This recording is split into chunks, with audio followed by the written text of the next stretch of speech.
മറ്റു വാർത്തകളിലേക്ക്. Buffer zone വിഷയത്തിലും പട്ടയ വിതരണത്തിലും ചിലർ കുത്തിത്തിരിപ്പുണ്ടാക്കുകയാണെന്ന് മുഖ്യമന്ത്രി പിണറായി വിജയൻ. എരുമേലി മേഖലയിൽ കുറ്റമറ്റ പട്ടയം നൽകുന്നത് ഇക്കൂട്ടരുടെ മുഖത്തേറ്റ അടിയാണെന്നും അദ്ദേഹം പറഞ്ഞു. വനാതിർത്തി പങ്കിടുന്ന പ്രദേശത്തെ മനുഷ്യനും വന്യജീവികളും തമ്മിലുള്ള സംഘർഷം ലഘൂകരിക്കാൻ നടപടി സ്വീകരിക്കുമെന്നും മുഖ്യമന്ത്രി പറഞ്ഞു.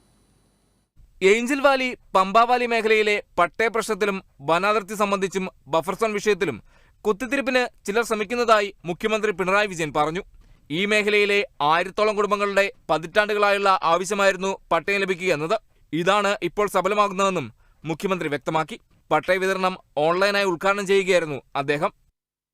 സംസ്ഥാന സർക്കാരിന് ഒരിക്കലും ജനങ്ങളെ മറന്നുകൊണ്ട് പ്രവർത്തിക്കാനാവില്ല. അത് ഈ കേരളത്തിൻ്റെ കഴിഞ്ഞ 7 വർഷക്കാലത്തെ അനുഭവമല്ലേ.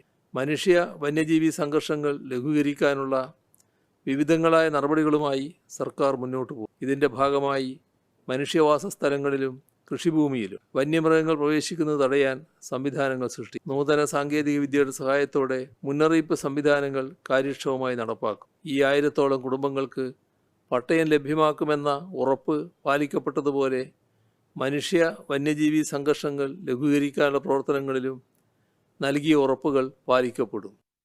വനാതിർത്തി പങ്കിടുന്ന പ്രദേശത്ത് മനുഷ്യനും വന്യജീവികളും തമ്മിലുള്ള സംഘർഷം ലഘൂകരിക്കാൻ നടപടി സ്വീകരിക്കും. റവന്യൂ മന്ത്രി കെ രാജൻ ചടങ്ങിൽ അധ്യക്ഷത വഹിച്ചു. എല്ലാവർക്കും വീട്, എല്ലാവർക്കും ഭൂമി എന്നതാണ് സർക്കാരിന്റെ ലക്ഷ്യമെന്ന് മന്ത്രി പറഞ്ഞു. ഓഗസ്റ്റ് 30-ന് മുമ്പ് പമ്പ വാലി, ഏഞ്ചൽ വാലി മേഖലയിലെ മുഴുവൻ പട്ടയങ്ങളും നടപടി പൂർത്തീകരിച്ച് നൽകുമെന്നും മന്ത്രി വ്യക്തമാക്കി. മന്ത്രി വി.എൻ. വാസവൻ, സെബാസ്റ്റ്യൻ കുളത്തിങ്കൽ എം.എൽ.എ, ജില്ലാ panchayat president K V. Bindu, collector doctor P K. Jayashree, Erumeli ഗ്രാമപഞ്ചായത്ത് പ്രസിഡന്റ് മറിയാമ്മ സണ്ണി, ജനപ്രതിനിധികൾ തുടങ്ങിയവർ പങ്കെടുത്തു. Kerala vision news, Kottayam.